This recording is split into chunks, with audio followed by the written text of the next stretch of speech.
सभी लोग कमर गर्दन सीधी करके बैठें। एक बार गायत्री महामंत्र का उच्चारण।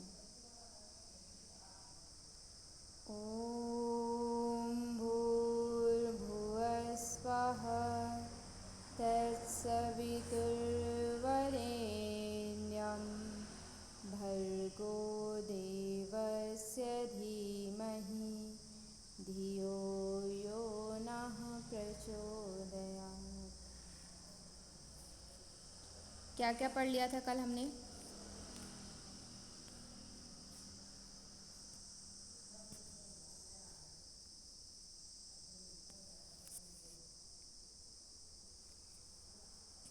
याद है आप लोग को? मैम प्रथम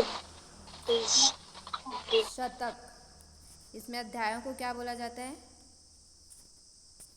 शतक बोला जाता है। ठीक है, ये चीज़ याद रखिएगा। चलिए देखते हैं क्या क्या देखा था।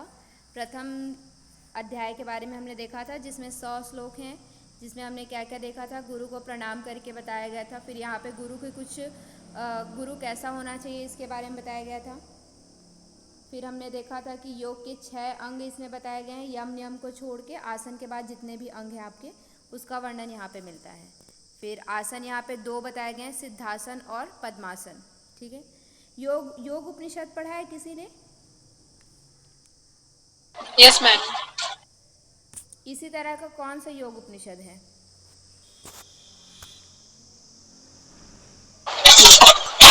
मैम बिंदु। हाँ,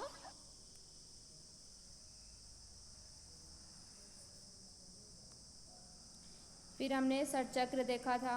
बताइए याद करके, षटचक्र कैसे होते हैं, उसके फल क्या क्या होते हैं, ये सब देखा था। फिर नाड़ी देखा था। यहाँ पे भी 10 नाड़ी का वर्णन मिलता है, उनके स्थान के बारे में बताया गया है। ठीक है, फिर 10 प्राण का वर्णन मिलता है, उनके स्थान के बारे में बताया गया, उनका कार्य बताया गया है। फिर अजप्पा गायत्री के बारे में पढ़ा था और पंच मुद्रा पढ़ा था। वायु रोध पढ़ा था, यानी कि प्राणायाम का वर्णन, प्राणायाम के क्या क्या लाभ हैं उनके बारे में हमने देखा था। ठीक है, 36 अंगुल होता है, ये सब देखा था। फिर नाड़ी शुद्धि 2 तरह का बताया गया था, चंद्रांग और सूर्यांग, इनको करने से क्या क्या लाभ होता है, ये सब चीज़ भी देखा था। फिर यहाँ तक कंप्लीट हो गया था आपका। ऐसा ही जो है उपनिषद है योग चूड़ामणि उपनिषद। ठीक है, योग चूड़ामणि उपनिषद में भी आपके 6 अंग का वर्णन मिलता है, षडांग योग का वर्णन मिलता है। और साथ ही साथ इसमें जैसे दो आसन बताए गए हैं, उसी तरह से 2 आसन उसमें बताए गए हैं। ठीक है, और उसमें भी क्या क्या बताया गया है, नाड़ी शुद्धि बताया गया है, और 6 षट चक्र का उसमें भी विवेचन मिलता है। सेम लगभग आप लोग का गोरख संहिता जो है वो क्या बोलते हैं, योग चूड़ामणि उपनिषद से रिलेटेड है। ठीक है, तो आप लोग जब भी पढ़ेंगे तो कंपैरेटिव स्टडी कर सकते हैं इसका और योग चूड़ामणि उपनिषद का। चलिए आज हम लोग देखते हैं सेकंड अध्याय, सेकंड शतक, सॉरी द्वितीय शतक। द्वितीय शतक यानी कि दूसरा जो अध्याय है उसमें क्या क्या चीज़ें हैं ये सब हम लोग देखेंगे। बाकी आप लोगों को पीछे में कोई कन्फ्यूज़न तो नहीं है?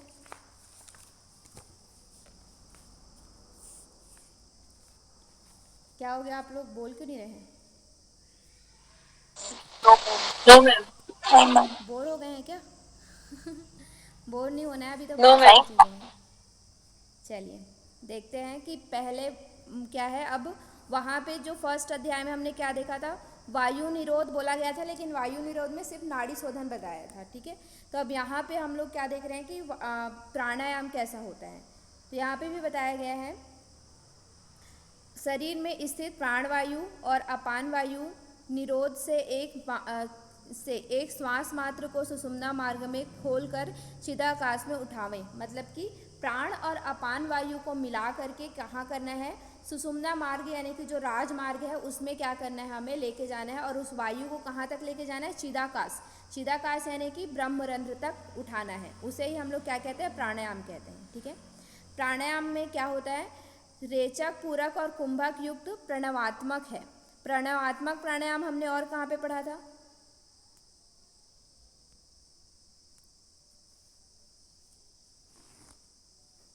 कौन से टेक्स्ट में पढ़ा है?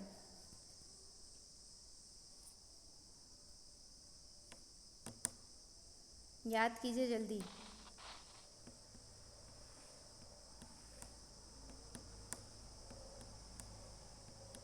नहीं याद आ रहे?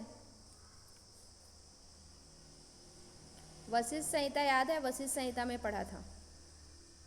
आप लोग को मेरी वॉइस आ रही है ना? Yes ma'am. तो आप लोग मैम बोल आ क्यों रही नहीं है, रहे? हम सब याद है। याद नहीं है भी बोल सकते हैं अगर आप लोग को नहीं आ रहा है। चलिए कोई बात नहीं। वशिष्ठ संहिता ठीक में भी मैम। हमने क्या पढ़ा था? प्रणवात्मक प्राणायाम के बारे में पढ़ा था, ठीक है। तो इसमें थोड़ा सा डिफरेंट है लेकिन कोरिलेट करके आप लोग पढ़ सकते हैं। तो इसमें क्या है, प्राणायाम कैसा होता है? प्रणवात्मक होता है, जो कि पूरक, रेचक और कुंभक के साथ हम लोग करते हैं। तो पूरक करते समय आपको क्या करना है? अकार, अवर्ण बोलते हुए पूरक करना है। कितनी मात्रा तक? 12 मात्रा तक, ठीक है। 12 मात्रा आपको पूरक करना है। किससे? चंद्र नाड़ी से। वहाँ पे मात्राएं अलग अलग थी, ठीक है। मतलब वहाँ पे मात्रा अलग थी, शायद वहाँ पे वो वाला था 16, 64 और 32 वाला मात्रा था। यहाँ पे क्या है? 12, 16 और 10, ठीक है। ये मात्रा अलग है, बाकी लगभग सेम है। फिर कुंभक करते हैं समय हमें कौन सा करना है? उकार मात्रा करना है। उकार 16 बार, 16 बार यानी कि 16 मात्रा तक आपको क्या करना है? उकार करते हुए कुंभक करना है। कुंभक है इसलिए किसी नाड़ी का वर्णन नहीं मिला है। उसके बाद क्या है? रेचक। रेचक आपको किससे करना है? मकार मात्रा बोलते हुए 10 बार तक कुंभक रेचक करना है सूर्य नाड़ी से। इसको हम लोग क्या बोलते हैं? प्रणवात्मक प्राणायाम बोलते हैं, ठीक है। प्राण और अपान को संतुलन कर सभी दोषों का शोधन होता है। इसका फल क्या होता है? सभी दोषों का शोधन होता है। और पूरक, रेचक और कुंभक कैसे करना है? प्राण और अपान को संयुक्त करके, ठीक है। प्राण और अपान को संयुक्त करके करना है इस प्राणायाम को। फल क्या है? सभी दोषों का शोधन होता है। फिर इस अवस्था में अब यहाँ पे जैसे कि हम लोग बाकी टेक्स्ट में भी पढ़ते हैं, क्या है? अधम, मध्यम और उत्तम कोटि का। तो यहाँ पे भी ये बताया गया है अधम, मध्यम और उत्तम कोटि का प्राणायाम कैसा कैसा होता है। तो अधम कोटि में हम कैसे करते हैं? 12, 16 और 10 मात्रा करते हैं, ठीक है। प्रोसीजर आपका यही होगा, अ उ म, लेकिन मात्रा आपकी क्या हो जाएगी? चेंज हो जाएगी। अधम प्राणायाम में हम कैसे करते हैं? 12, 16 और 10 मात्रा तक करते हैं। तो ये कैसा होता है? पसीना निकलता है, ठीक है। और व्याधि और पाप का नाश होता है। पसीना भी निकलता है, व्याधि और पाप का नाश होता है, ठीक है। फिर उसके बाद क्या है? मध्यम कोटि। मध्यम कोटि में हम इसको क्या कर रहे हैं? डबल कर रहे हैं। 12 का 24, 16 का 32 और 10 का 20, ठीक है। तो इसमें क्या होता है? फल आपका वही है, शरीर में कंपन होता है। शरीर में कंपन होता है और क्या होता है? पाप, रोग और महाव्याधि दूर होता है, ठीक है। उसमें क्या होता है? पाप भी होता है और व्याधि भी, लेकिन यहाँ पे भी सेम है, लेकिन यहाँ पे क्या बोला गया है? महाव्याधि बोला गया है। महाव्याधि दूर होता है। फिर उसके बाद क्या है? उत्तम कोटि। उत्तम कोटि में हम क्या कर रहे हैं? इसका 12 का 36 बार, ठीक है, ट्रिपल टाइम कर रहे हैं, ठीक है। यहाँ पे आप लोग को दिख रहा होगा इन दोनों का डबल किया है। वहाँ पे वैसे ही लिखा है कि 36, 64 और 40 बार में कैसा होता है? आपका उत्तम कोटि का प्राणायाम होता है। इसमें क्या होता है? ऊपर उठता है शरीर, यानी कि जो जिस आसन में हम बैठे होते हैं तो उससे ऊपर उठता है। लाभ आपका सेम है, बस मात्रा आपका अलग है, ठीक है। क्लियर हुआ ये चीज़? Yes ma'am. हाँ जी। मैम आ और माँ जैसे हम ओम बोलते हैं तो उसका उच्चारण किस तरह से होना चाहिए? आपकी आवाज़ ना बहुत स्लो आ रही, एक बार अच्छे से बोलिए। हम जब ओम का उच्चारण करते हैं हाँ हाँ। तो आ ऊ और माँ बोलना चाहिए या ओम सीधे ही बोलना चाहिए? ओम सीधे ही बोलते हैं जनरली। हाँ, ओम सीधे ही बोलते हैं, लेकिन ओम सीधे नहीं बोलना चाहिए। ओम का उच्चारण जो हाँ है, चलिए मैं लास्ट में कराऊंगी, आप लोग मुझे याद दिलाइएगा, ठीक है। क्लास में जी हम ओम का उच्चारण करेंगे, उस समय मैं ठीक। बताऊंगी कि कैसे करना है। फिर क्या है? प्राणायाम की विधि। प्राणायाम की फिर से विधि बता रहे हैं कि कैसे करना है। कि योगाभ्यासी पुरुष बद्ध पद्मासन लगाकर गुरु और शिव को नमस्कार करके दृष्टि को भौहों पर रखकर प्राण और अपान वायु को खींचकर संयोजित करना है। उस प्राणायाम को आपको किस स्थिति में करना है? पहले बद्ध पद्मासन में बैठना है। फिर गुरु और शिव को नमस्कार करके दृष्टि कहाँ होना चाहिए? आपका भूमध्य दृष्टि होना चाहिए, ठीक है। फिर अपान और प्राण वायु को खींचकर योजित करना है, यानी कि मिलाना है, एक दूसरे के साथ प्राण और अपान वायु को मिलाना है। इस प्रकार कुंडलिनी शक्ति को उठाने से क्या होता है? सभी पापों का छुटकारा होता है। मतलब जब हम प्राण और अपान को मिलाते हैं तो क्या होता है? समान में जाकर वो मिलता है, अग्नि प्रदीप्त होती है और कुंडलिनी शक्ति क्या हो जाती है? जागती है, उठती है। तो इससे क्या होता है? सभी पापों का नाश होता है, ठीक है, छुटकारा होता है। अब ये सब था क्या बोलते हैं सहित प्राणायाम के अंतर्गत, जिसमें आप क्या कर रहे थे, पूरक भी कर रहे थे, रेचक भी कर रहे थे और कुंभक भी कर रहे थे। लेकिन इसके अलावा एक और प्राणायाम होता है जिसको हम लोग क्या बोलते हैं, केवल कुंभक, जिसमें हम सिर्फ कुंभक पे फोकस करते हैं, लंबे समय तक कुंभक कर पाते हैं। ठीक है, तो इसको कैसे करना है, 9 द्वारों को रोक कर। 9 द्वार कौन कौन से हैं, 9 द्वार पता है आप लोग को? हाँ मैम, वो अपने शरीर कान, नाक, मुंह और गुदा द्वार होता है। गुदा। कितने हुए? सबका 2-2 करके।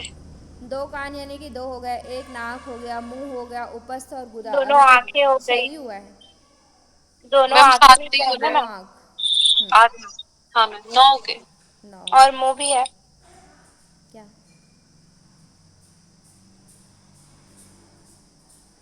देखिए 2 कान, 2 आँख, ठीक है, एक नाक और एक मुंह, 6 द्वार तो हमारे यहीं पे हो गए।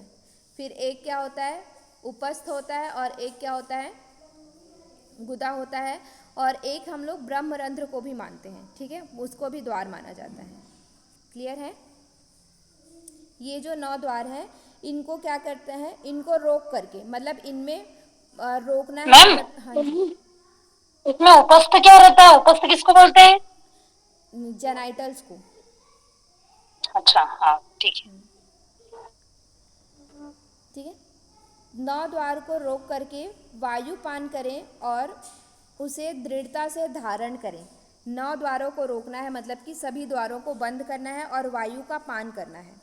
जैसे कि हम लोग यहाँ पे क्या बोलते हैं, जैसे हम सन्मुखी मुद्रा लगाते हैं, तो सन्मुखी मुद्रा लगाते हैं तो क्या होता है, हमारे जो 6 द्वार हैं वो बंद होता है ना, हमारे जो मुख में 6 द्वार होते हैं वो बंद हो जाता है। लेकिन इसमें क्या बोला है कि सभी द्वारों को, पूरे 9 द्वारों को बंद करना है। गुदा और उपस्थ का भी आपको क्या करना है, बंद करना है, यानी कि उनका भी संकोचन करना है। ठीक है, फिर 9 द्वारों को संकोचित करके क्या करना है, वायु का पान करना है दृढ़तापूर्वक। फिर उसके बाद उसे धारण करना है, यानी कि कुंभक लगाना है, पान करके उसे धारण करना है, यानी कि अंदर ही कुंभक लगाना है। और अग्नि और अपान के योग से जागृत हुई कुंडलिनी को ऊपर स्थित उक्त वायु से युक्त करें। मतलब कि अग्नि कौन सा, अग्नि कौन सा स्थान है,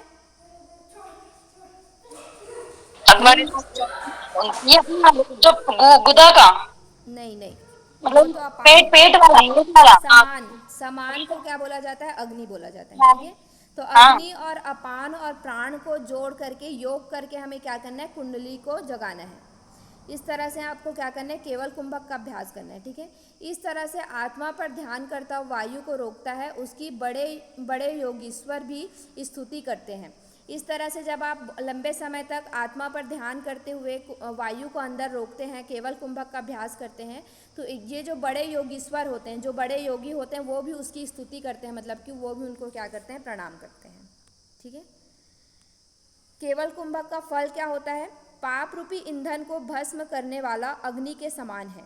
ठीक है, ये कैसा है कि पाप रूपी पाप है जो आपके अंदर, उसको ईंधन के समान भस्म करने वाला अग्नि है। ईंधन क्या होता है,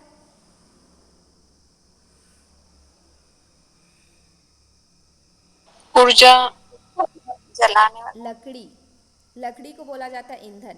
ठीक है, ईंधन जैसे लकड़ी में हम आग लगाते हैं तो वो लकड़ी क्या हो जाती है, भस्म हो जाती है। ठीक है, उसी तरह से ये जो केवल कुंभक है, पाप क्या है, ईंधन है, और केवल कुंभक क्या है, अग्नि है। तो पाप, वो केवल कुंभक उस पाप को क्या कर देता है, जलाकर भस्म कर देता है। ठीक है, भव सागर के लिए महा सेतु के समान है। महासेतु यानी कि, सेतु यानी कि क्या होता है, जो एक ब्रिज होता है, पुल होता है, उसी के समान है। तो ये भव सागर के लिए क्या है, ये महासेतु के समान है। ये दोनों फल आप लोग याद रखिएगा, ये आ सकता है कि भव सागर के लिए महासेतु के समान गोरख संहिता में किसको कहा गया है, तो केवल कुंभक को। सहित कुंभक में कैसा होता है, रेचक पूरक से युक्त होता है। केवल कुंभक क्या होता है, रेचक पूरक से रहित होता है। ये चीज़ तो आप लोग को पता ही होगा। जब तक केवल कुंभक सिद्ध ना हो जाए तब तक हमें क्या करते रहना चाहिए, सहित कुंभक का अभ्यास करते रहना चाहिए। सहित कुंभक इसमें कैसा बताया है, ओंकार युक्त सहित कुंभक का अभ्यास हमें, जब तक केवल कुंभक की सिद्धि ना हो जाए तब तक हमें उसका अभ्यास करते रहना चाहिए। ठीक है, फिर क्या बताया गया है, षडांग योग का फल। षडांग योग का यहाँ पे फल बताया है कि जो आपने अभी तक 6 योग पढ़े, आगे भी पढ़ेंगे, उन सब का इस फल क्या क्या है इसके बारे में बताते हैं, ठीक है। तो ध्यान से क्या होता है, आसन से क्या होता है, शरीर रोगों को दूर करता है, शारीरिक रोगों को क्या करता है, ये दूर करता है। प्राणायाम क्या करता है, पाप का नाश करता है, जो भी आपने पाप किया है उसका क्या करता है, ये नाश करता है। प्रत्याहार क्या करता है, मानस विकार को दूर करता है। मानस विकार यानी कि जो आपके मानसिक रोग हैं, ठीक है, आदि आदि व्याधि, आदि किससे दूर व्याधि किससे दूर होती है, आसन से, और आदि किससे दूर होती है, प्रत्याहार से।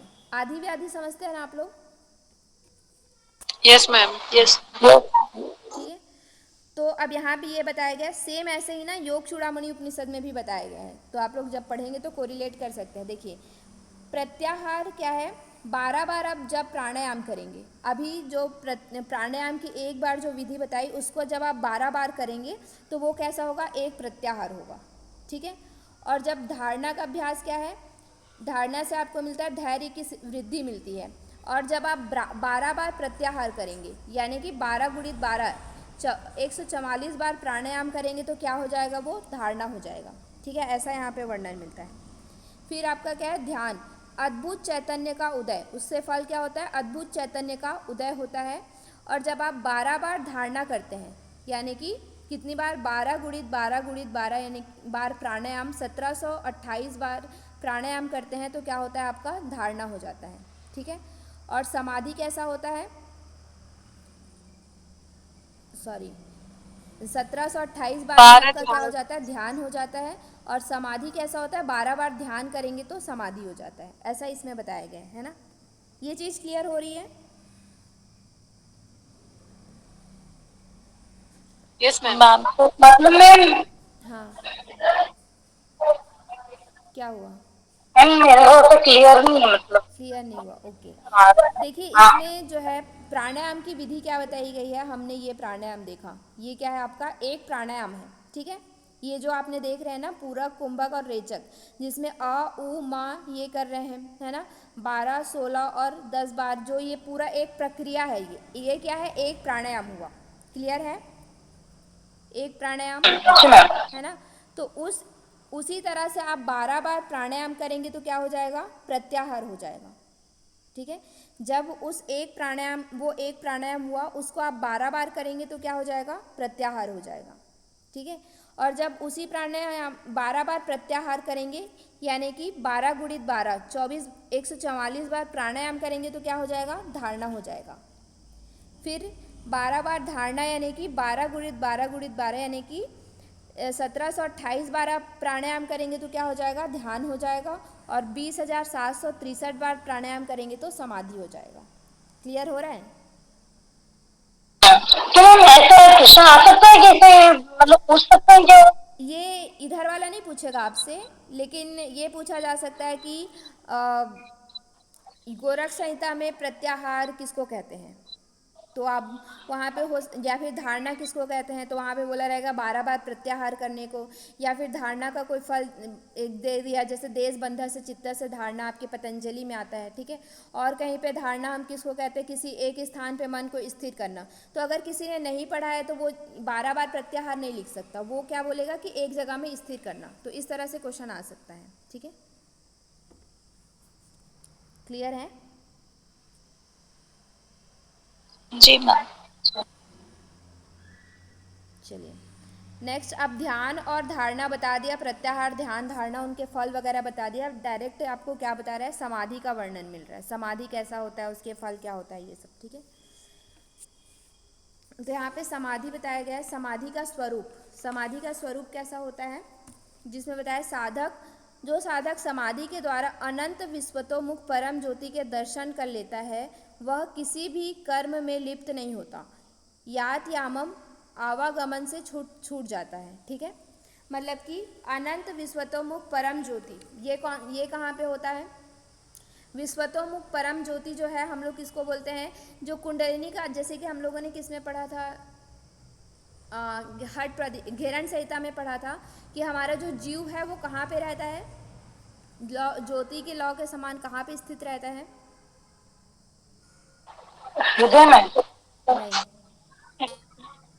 मूलाधार में मैम। मूलाधार में स्थित होता है, ठीक है। मूलाधार। तो उस जब अब समाधि में क्या होता है, उस मूलाधार में उस जीवात्मा का आप दर्शन करते हैं, और वो जीवात्मा क्या होता है, आगे की तरफ आपके जो बाकी मूलाधार से स्वाधिष्ठान है, मणिपुर है, इन सब चक्रों का क्या होता है, जागरण होता है, ठीक है। उस ज्योति के द्वारा ही, उस कुंडलिनी के द्वारा ही आपका जागरण होता है। तो उस ज्योति का अगर आप ध्यान कर लेते हैं तो क्या होता है, उसके दो लाभ बताए हैं कि किसी भी कर्म में लिप्त नहीं होता, ठीक है, कर्म में लिप्त नहीं होता। और यात यामम यानी कि आवागमन, जो पुनर्जन्म वापिस से होता है, जन्म मृत्यु का चक्कर होता है, उससे आप क्या हो जाते हैं, छूट जाते हैं, ठीक है। अब यहाँ पे समाधि की प्रक्रिया फिर से बताया गया है। आसन बांधकर, आसन, दो आसन आपके बताएं, सिद्धासन या पद्मासन, इन दोनों में से किसी आसन में भी आपको बैठना है। और क्या करना है, सन्मुखी मुद्रा। सन्मुखी मुद्रा कैसा होता है मैम भ्रामरी। भ्रामरी मुद्रा नहीं बोलना है आपको। सन्मुखी मुद्रा में जो आपके मुख के 6 द्वार होते हैं, 2 कान, 2 आँख, 1 नासिका और 1 मुख, इन 6 को हम उंगलियों द्वारा क्या करते हैं, बंद करना है, ठीक है। क्या वॉइस नहीं आ रही है ऐसा? आ रही है मैम, आ रही है मैम। इससे क्या होता है, अंगूठे से कान को, तर्जनी से नेत्र को, मध्यमा से नासापुट को, और अनामिका और कनिष्ठ से आपको किसको बंद करना है, मुख को बंद करना है। इसको हम लोग क्या बोलते हैं, सन्मुखी मुद्रा कहते हैं, ठीक है। वायु पूरित कर अग्नि एवं अपान वायु के साथ प्राण वायु को वक्ष प्रदेश में धारण करें, और फिर ऊर्ध्व सहस्त्रार में धारण करें। पहले आपको क्या करना है, अग्नि यानी कि समान वायु, अपान वायु और प्राण वायु, इन तीनों को सर्वप्रथम आपको कहाँ पे धारण करना है, वक्ष प्रदेश यानी कि हृदय में आपको धारण करना है, हृदय स्थान पे। उसके बाद कहाँ पे लेके जाना है, सहस्त्रार में। ये कैसा है, एक तरह से जो हम लोगों ने देखा था ध्यान की प्रक्रिया की तरह ही है ना। सर्वप्रथम आपको कहाँ पे धारण करना है, उस वायु को, हृदय में, उसके बाद सहस्त्रार में। ऐसे समाधि में तन्मय योगीश्वर अंतरात्मा की समानता को प्राप्त होता है। हाँ जी बोलिए, कोई कुछ बोल रहा था ऐसा लगा मुझे, चलिए कोई बात नहीं। ये जो है समाधि की प्रक्रिया है। समाधि की प्रक्रिया में आपको क्या करना है, आसन में बैठना है, सर्वप्रथम सन्मुखी मुद्रा लगाना है, फिर 3 जो वायु हैं आपके, प्राण, अपान और समान, इन तीनों को मिला के सर्वप्रथम हृदय स्थान में आपको धारण करना है, फिर सहस्त्रार में धारण करना है। ऐसे जब आप करके समाधि में तन्मय हो जाते हैं, मतलब कि लीन हो जाते हैं, तब योगीश्वर अंतरात्मा की समानता को प्राप्त कर लेता है, मतलब कि अंतरात्मा के समान हो जाता है, परमात्मा के समान हो जाता है, ठीक है। क्योंकि अंतरात्मा क्यों बोला है यहाँ पे, क्योंकि हमारी जो अंतरात्मा है वो कैसी होती है, शुद्ध होती है। आप अगर कोई भी गलत काम करते हैं तो आपको क्या होता है, अंदर से एक फीलिंग आती है कि ये चीज़ मैं गलत कर रहा हूँ, है ना। तो वो क्या है, वो परिशुद्ध है, मतलब उसमें कोई भी अशुद्धता नहीं है, वो विशुद्ध है, इसलिए यहाँ पे अंतरात्मा बोला है। फिर अब यहाँ पे बताया कि योग सिद्धि के चिन्ह। अब आपने ये सारी चीज़ें कर ली, तो योग सिद्धि के क्या क्या चिन्ह हैं। तो इस प्रकार प्राणवायु गगन सहस्त्रार में पहुँचने पर घंटा आदि वाद्य यंत्रों की ध्वनि सुनाई देती है। जब आपका जो प्राणवायु है वो सहस्त्रार में पहुँच जाता है तो आपको कौन से वाद्य यंत्र सुनाई देते हैं, घंटा आदि वाद्य यंत्र सुनाई देते हैं। उस समय योगी को सिद्धि अपने निकट जाननी चाहिए। अगर आपको घंटा वगैरह की आवाज़ सुनाई दे रही है तो आपको समझ जाना चाहिए कि अब मुझे सिद्धियाँ मिलने वाली हैं, ठीक है, पहला। फिर दूसरा क्या है, प्राणायाम को युक्तिपूर्व अभ्यास करने से क्या होता है, सभी रोग का क्षय होता है। और प्राणायाम को अयुक्तिपूर्ण करते हैं तो क्या होता है, सभी रोग की उत्पत्ति होती है। ये चीज़ हम लोगों ने सेम एज हठ प्रदीपिका में ही पढ़ा था, है ना। हिचकी आता है जब आप विकृत वायु से क्या होता है, हिचकी, खांस, श्वास, सिर, कान और आँख, इन सब में दर्द होता है। याद है आप लोग को, सेम ऐसा ही पढ़ा था वहाँ पे भी, ठीक है। तो ये हठ प्रदीपिका के जैसा ही है। जिस तरह सिंह आदि को धीरे धीरे वश में करते हैं, वैसे ही प्राणायाम द्वारा हमें धीरे धीरे अभ्यास करना चाहिए। मतलब सिंह, व्याघ्र और हाथी को, इनको हम लोग क्या करते हैं, अगर सर्कस में लेके जाना है तो हम उसको धीरे धीरे अपने वश में करते हैं, फिर वो हमारे हिसाब से चलने लगता है। उसी तरह से प्राणायाम का भी अभ्यास हमें कैसा करना चाहिए, धीरे धीरे करना चाहिए, युक्तिपूर्वक पूरक करना चाहिए, युक्तिपूर्वक रेचक करना चाहिए और युक्तिपूर्वक ही कुंभक का अभ्यास करना चाहिए। ये सेम एज हम लोगों ने हठ प्रदीपिका में पढ़ा था, ठीक है। फिर यहाँ पे पंच धारणा है, जैसा हम लोगों ने धारणा वहाँ पे पढ़ा था, यहाँ पे पंच धारणा का भी वर्णन मिलता है। पंच धारणा कैसी होती है, ये कहाँ पे पढ़ा था पंच धारणा, हमने कहाँ पे पढ़ा है अभी तक? घेरन संहिता। घेरन संहिता में, और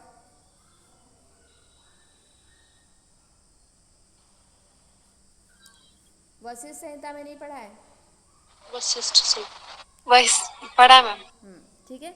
और अभी योग इसमें भी पढ़ रहे हैं, गोरक्ष संहिता में। ठीक है, तो पंच धारणा। मैम हाँ जी। अपन जो ये समाधि की प्रक्रिया कर रहे हैं, हाँ, तो इसमें जो अपन श्वास की मतलब गति में श्वास को कैसे लेना है, कैसे क्या करना है इसको?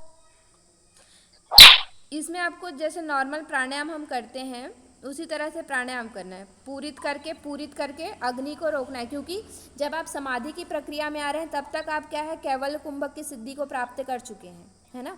मतलब समाधि की प्रक्रिया वही कर सकता है जो केवल कुंभक की सिद्धि प्राप्त कर चुका है।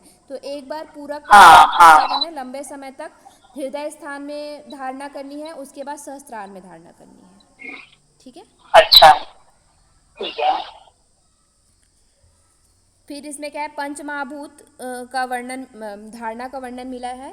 पृथ्वी धारणा, जल धारणा, अग्नि धारणा, वायु और आकाश। ठीक है। वर्ण जो है वो भी यहाँ पे बताया, हरित, हरिताल या स्वर्ण की तरह। ठीक है। देवता इसमें ब्रह्म है, देखिए सेम है वैसा ही, है ना।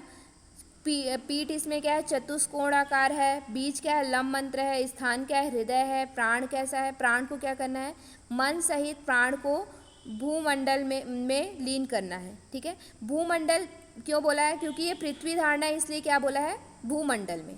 ठीक है। जल धारणा होगा तो जल में लीन करना है, अग्नि धारणा है तो अग्नि में लीन करना है, ऐसे। तो इसको आपको बहुत ज़्यादा याद करने की ज़रूरत नहीं है। फिर समय क्या है, वही है 5 घटी तक समय है। और फल कैसा है इसका, पृथ्वी तत्व को जीत लेता है। ठीक है, लगभग आप लोग का सेम ही है उसी की तरह, घेरन संहिता की तरह। फिर क्या है, वारुणी धारणा यानी कि जल धारणा में कैसा होता है, शुभ्र वर्ण का होता है। देवता इसके विष्णु है, अर्धचंद्राकार है, वम बीज मंत्र है। ठीक है।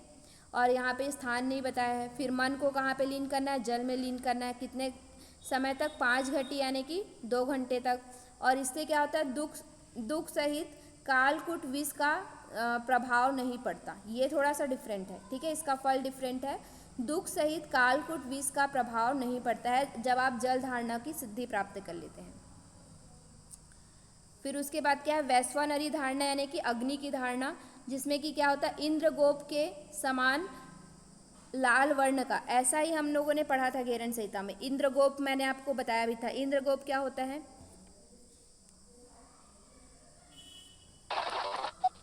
इंद्र देवता है ना, जो लाल कलर के रहते हैं, रुद्र। एक तरह का कीड़ा होता है, मैंने बताया था, एक तरह का ये कीड़ा होता है जो कि लाल रंग का होता है। ठीक है, ऐसा ही सेम हमने घेरन संहिता में भी पढ़ा था। फिर इसके देवता कौन है, रुद्र है। पीठ कैसा है, त्रिकोणाकार है। बीज मंत्र क्या है, रम है। स्थान नहीं बताया है। कहाँ पे लीन करना है, अग्नि तत्व में लीन करना है 2 घंटे तक। और क्या है, अग्नि तत्व को जीत लेता है। ठीक है, सेम है आप लोग का, ये सब बहुत ज़्यादा इसमें पढ़ने की ज़रूरत नहीं है मतलब। फिर क्या है, वायुवी धारणा है, वायु की धारणा। इससे क्या होता है, सुरमे जैसे रंग का होता है। सुरमे यानी कि जो सुरमा जो काला होता है ना, जिसको काजल या सुरमा बोलते हैं, उस तरह से धूम्र वर्ण का होता है। ठीक है। देवता कौन है, ईश्वर हैं। और पीठ यहाँ पे भी नहीं बताया गया है। बीज मंत्र है यम। और कैसे देखना है, स्थान क्या है, भ्रू मध्य दृष्टि, भ्रू मध्य में। और प्राण को कहाँ लीन करना है, वायु में 5 घटी तक यानी कि 2 घंटे तक। इससे क्या होता है, आकाश गमन की शक्ति प्राप्त होती है। ये क्वेश्चन आ सकता है आप लोग का, बहुत जगह आया है। ठीक है, कौन से धारणा से आकाश गमन की प्राप्ति होती है, तो आकाश धारणा नहीं लगाना है, वायु धारणा से होती है। फिर क्या है, नभो धारणा यानी कि आकाश धारणा। ये कैसा होता है, स्वच्छंद जल के समान। जो स्वच्छंद जल होता है वो कैसा होता है, हल्का नीला रंग का दिखता है, उस तरह से। ठीक है। देवता कौन है, सदाशिव है। वर्तुलाकाल इसका पीठ है। हम इसका बीज मंत्र है। स्थान नहीं बताया गया है। आकाश तत्व में क्या करना है, प्राण को लीन करना है 5 घटी 2 घंटे तक। इससे क्या होता है, मोक्ष कपाट का भेदन होता है, साधक मोक्ष को प्राप्त कर लेता है। ठीक है।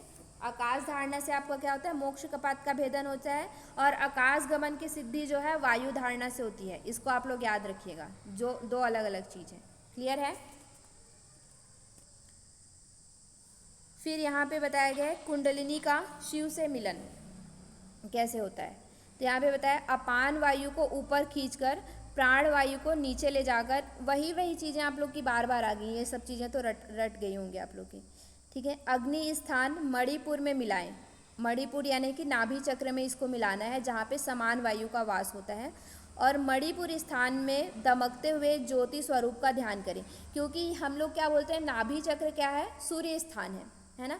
वहाँ पे सूर्य नाभि मंडल कैसा है, सूर्य स्थान है, इसलिए वहाँ पे दमकते हुए ज्योति यानी कि जलती हुई अग्नि जब जलती है तो कैसा दिखता है, सभी तरफ उजाला हो जाता है। उसी तरह से दमकते हुए ज्योति स्वरूप का ध्यान करना है। इससे मणिपुर का वेदन कर हृदय स्थित अनाहत चक्र को वेदती हुई ब्रह्मरंध्र में पहुँचती है, ठीक है। जब इस तरह से आप करते हैं तो मणिपुर चक्र का भेदन होता है। मणिपुर चक्र का भेदन करके अनाहत चक्र के बाद वो कहाँ पहुँचती है, ब्रह्मरंध्र में पहुँचती है। शिव कुंडलिनी का शिव के साथ मिलन कैसे होता है, ये इसमें बताया जा रहा है, ठीक है। फिर शरीर छोड़ते समय ब्रह्मरंध्र को भी त्याग कर शून्य स्वरूप महेश्वर ब्रह्म में लय हो जाती है। जब शरीर मतलब जब तक आप जीवित हैं तब तक वो कुंडलिनी कहाँ रहेगी, शक्ति जो है ब्रह्मरंध्र में रहेगी। और जब आप अपना शरीर त्याग करेंगे तो क्या होगा, ब्रह्मरंध्र से अपना शरीर छोड़ के कहाँ पहुँच जाएगा, शून्य में महेश्वर ब्रह्म में लय हो जाएगा, ठीक है। क्लियर हुआ ये चीज़। जी मैम। फिर है ध्यान योग की श्रेष्ठता का वर्णन किया गया है कि ध्यान योग की क्या श्रेष्ठता है। तो सहस्त्र अश्वमेध और सैकड़ों वाजपेयी यज्ञों का फल भी अकेले ध्यान योग के 16वें अंक के समान नहीं हो सकता। मतलब ध्यान योग का फल यहाँ पे बताया गया कि बहुत सारे अश्वमेध यज्ञ या वाजपेयी यज्ञ करते हैं, उसका फल, ठीक है, सहस्त्रों यानी कि हजारों अश्वमेध यज्ञ या सैकड़ों वाजपेयी यज्ञ अगर आप करते हैं तो उसका फल भी ध्यान योग के 16वें अंग यानी कि ध्यान योग के फल को 16 टाइप में आप डिवाइड करेंगे तो उसका एक भाग के बराबर भी नहीं होता। इसलिए ध्यान योग क्या है, बहुत ही महत्वपूर्ण है, ठीक है।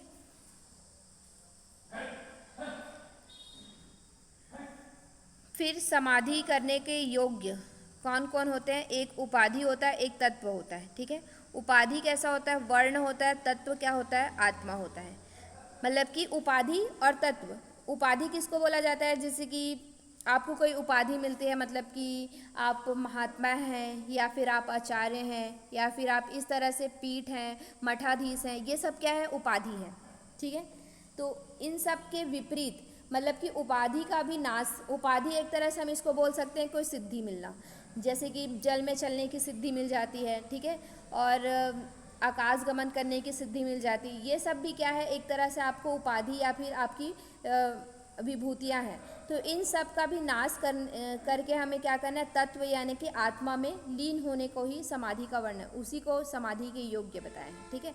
मतलब कि जैसे कि हम क्या होता है, आप लोगों ने पढ़ा होगा पतंजलि में कि जब विभूति पाद आता है हमें अनेकानेक अणिमा आदि सिद्धियाँ मिलती हैं, ठीक है, और सभी भुवनों का ज्ञान हो जाता है। बहुत सारी सिद्धियाँ विभूति पाद में आप लोगों ने पढ़ी होगी, लेकिन उसके बाद भी हमें क्या होता है, उन विभूतियों को भी छोड़ के हमें कैवल्य प्राप्त करना है। लेकिन कभी कभी क्या हो जाता है, हमारे पास इतनी सारी विभूतियाँ आ जाती है तो हम उन्हीं विभूतियों में अपने आप को सोचते हैं कि अब बस यही कैवल्य है, अब इसके आगे कुछ नहीं है। लेकिन उन सब से भी वैराग्य करके हमें कहाँ पहुँचना होता है, कैवल्य में पहुँचना होता है, ठीक है। तो वही चीज़, इसी चीज़ का वर्णन मिला है कि उपाधि और तत्व।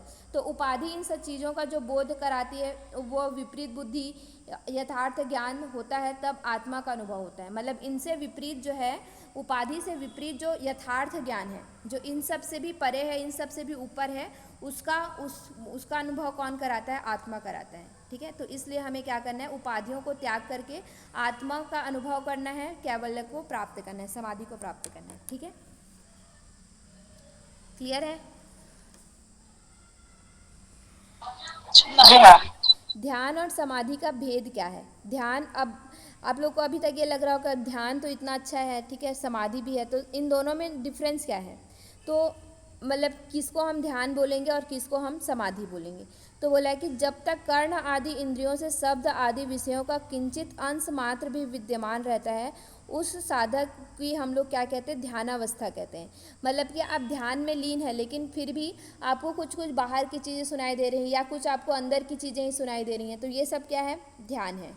लेकिन समाधि में क्या होता है, जब 5 इंद्रियों की वृत्तियाँ निशेष भाव से आत्मा में लीन हो जाती हैं, तब कैसा होता है, समाधि होता है। मतलब कि उस समय जब आप समाधि में पहुंच गए तो क्या है कि आपको कुछ भी बाहर की चीज़ें कुछ भी नहीं सुनाई देगी। आपकी इंद्रियों का विषय ग्रहण करने की जो क्षमता है वो कैसी हो जाती है, क्षीण हो जाती है। जैसे कि हम लोग को इसको एक एग्जाम्पल से हम लोग वो कर सकते हैं, समाधि अवस्था। मान लीजिए आप लोग को वो क्या बोलते हैं उसको, एनेस्थीसिया का इंजेक्शन लगता है, ठीक है। तो एनेस्थीसिया का इंजेक्शन लगता है तो क्या होता है कि हमारा जो पेन सेंसेशन होता है वो पूरी तरह से ख़त्म हो जाता है ना। मतलब कि हमारे साथ हो रहा है, हमें काट पीट की जा रही है, लेकिन क्या हो रहा है, पेन सेंसेशन नहीं हो रहा है। तो उसी तरह से जब आप समाधि अवस्था में पहुंचते हैं तो आपके आसपास चीज़ें हो रही हैं, ठीक है। आपको सब चीज़ें सुनाई दे रही है, घंटा बज रहा है, दुनिया भर की चीज़ें हो रही हैं बहुत सारी, और आपके आसपास बहुत सारी चीज़ें हैं जिनको देखना है, ठीक है। आपको टच भी कर रहा है कोई, तो भी आपको मतलब उस सेंसेशन को आप परसीव नहीं कर पा रहे हैं। तो उस अवस्था को क्या कहते हैं, समाधि अवस्था कहते हैं, ठीक है। लेकिन ध्यान अवस्था में आपका क्या होता है, कुछ ना कुछ हम नहीं सुनना चाहते या हम ध्यान करना चाहते, फिर भी हमारे कान में कुछ ना कुछ पड़ता रहता है और वो हमें सुनाई देता है, तो वो ध्यान अवस्था है। लेकिन जब समाधि अवस्था कैसी है कि वो उन सारी चीज़ों का क्षीण हो जाता है, आपके साथ हो रही है चीज़ें लेकिन आपको समझ में नहीं आता या फिर सुनाई नहीं देता, दिखाई नहीं देता, वो क्या है, समाधि अवस्था है। 5 घटी तक प्राणवायु को रोकने से धारणा होती है, 60 घटी तक प्राणवायु को संयमित करने से ध्यान होता है, और 12 दिन तक प्राणवायु का निरंतर संयम करने से समाधि होता है। ऐसा इसमें बताया गया है, ठीक है। ये बस याद रखने वाली चीज़ें हैं। फिर उसके बाद समाधि दृष्टांत के बारे में वर्णन मिलता है कि जीवात्मा परमात्मा का एक के जानकर सभी संकल्पों को नष्ट करता हुआ साधक ध्येय में ही लीन हो जाए, उसी अवस्था को समाधि कहते हैं, ठीक है। जीवात्मा और परमात्मा को एक जानकर सभी संकल्पों को नष्ट करके ध्येय में लीन हो जाए, यानी कि परमात्मा में लीन हो जाए, उसी को क्या कहते हैं, समाधि कहते हैं। समाधि का यहाँ पे दृष्टांत बताया गया, मतलब उदाहरण, जैसे जल में सेंधा नमक मिल जाता है, वैसे ही आत्मा को मन में मिला देना। जल से हम लोग सेंधा नमक जब घुल जाए तो उसको निकाल नहीं सकते, उसी तरह से आत्मा और मन को क्या कर देना, एक कर देना। जैसे प्राणवायु आत्मा में लीन, जीवात्मा परमात्मा, सब ये सारी चीज़ें की क्या हो जाती है, एकता समानता हो जाती है। इन सबको हम लोग क्या कहते हैं, समाधि कहते हैं, ठीक है। फिर समाधि में क्या होता है, वस्तु ज्ञान का अभाव हो जाता है। जैसा कि हम लोगों ने यहाँ पे ही पढ़ा कि क्या है, समाधि में क्या होता है, पंच ज्ञानेंद्रियों की वृत्तियाँ पूरी तरह से क्या हो जाती है, ख़त्म हो जाती हैं। तो वही चीज़ यहाँ पे बोल रहा है कि समाधि में क्या होता है, वस्तु ज्ञान का अभाव हो जाता है। मतलब कि गंध, रस, रूप, स्पर्श, शब्द, ये सारी जो चीज़ें हैं ये सब चीज़ों से क्या हो जाता है, परे हो जाता है। अपने ज्ञान में ये सब चीज़ नहीं रहता। मतलब आपको कुछ चीज़ गंध में नहीं आएगा, रस, आपको कोई भी रस नहीं आएगा, ठीक है। शब्द, रूप, किसी को आप देख नहीं सकते, मतलब आपके सामने है लेकिन वो चीज़ क्या है, ख़त्म हो गई, दिख नहीं रहा है। स्पर्श, कोई आपको स्पर्श करे तो आपको उसका सेंसेशन नहीं होगा, कोई भी शब्द आपको सुनाई नहीं देगा, तो वो क्या है, इन सब चीज़ों का क्या हो जाता है, अभाव हो जाता है। फिर यहाँ पे लास्ट बताया गया है कि समाधि युक्त जो योगी है उसकी विशेषता क्या है, तो शास्त्रों द्वारा छेद्य नहीं किया जा सकता, शरीरधारी द्वारा नाश नहीं किया जा सकता, मंत्र यंत्र का प्रभाव नहीं पड़ता है, ठीक है, काल द्वारा बाधित नहीं होता है, और किसी भी प्रकार से उसको वश में नहीं किया जा सकता। ऐसा कुछ हमने पढ़ा है, कहाँ पे पढ़ा है?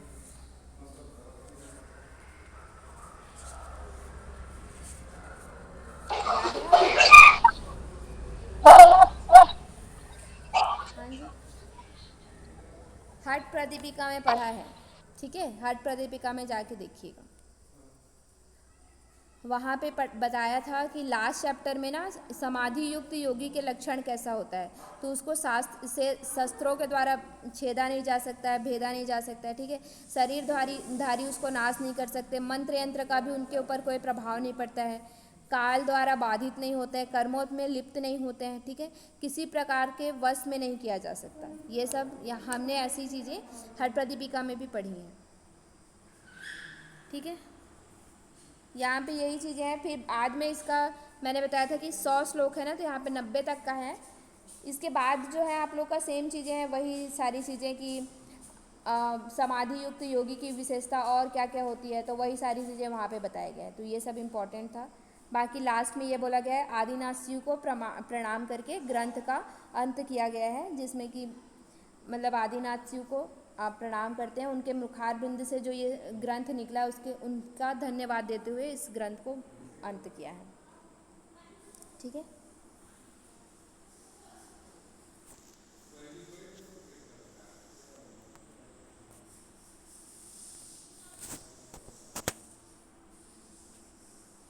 ओके,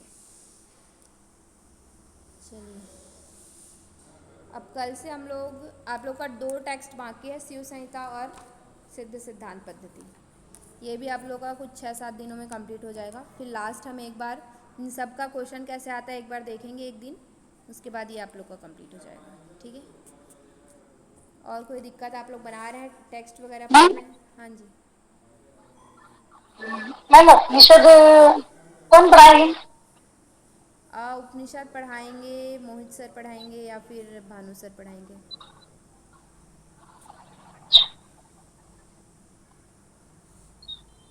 आप लोगों ने नहीं पढ़ा है कब पहले पहले कभी भी उपनिषद? पढ़ा है मैम मैंने। काजल जी ने पढ़ा है, प्रियंका जी ने पढ़ा है, बाकी सुवर्णा जी, उत्तरा जी, लता, मनीषा, आप लोगों ने नहीं पढ़ा? पढ़ा है मैम, और वो योग वाले अभी पढ़ रहे हैं, मतलब अभी है। हाँ, बहुत जब आप लोग का देखिए हठ योग, इसलिए मैंने आप लोग को इतना अच्छे से पढ़ाया क्योंकि अब इन चीज़ों को पढ़ने के बाद आप लोग को बाकी जो योग उपनिषद है बहुत सारी चीज़ें, जैसे कि ये गोरख संहिता है ना, तो उसी तरह से गोरख संहिता तो आपको चूड़ामणि उपनिषद से बिल्कुल बहुत ज़्यादा सेम है। यही वही चीज़ें यहाँ पे जो बताई गई वही चीज़ें आपको वहाँ पे जब आप पढ़ेंगे तो 2 आसन वहाँ पे भी मिलता है। ठीक है, जो 12 प्राणायाम, 12 प्रत्याहार, धारणा जो हमने पढ़ा, तो वो सारी चीज़ें भी वहाँ पे सेम बताई गई हैं, तो आप लोग को बहुत ज़्यादा कुछ डिफरेंट नहीं लगेगा। ठीक है, प्रणव प्राणायाम वगैरह ये सारी चीज़ें और षट चक्र का जो विवेचन है, धारणा वगैरह है, वो सब चीज़ें वहाँ पे बताए गए हैं।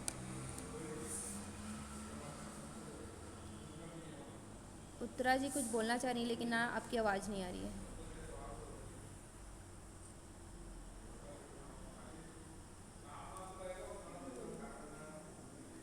मैम इसकी बुक मिल सकती है क्या आपके पास, अगर हो तो पीडीएफ? किसकी? गोरख संहिता की? हाँ मैम।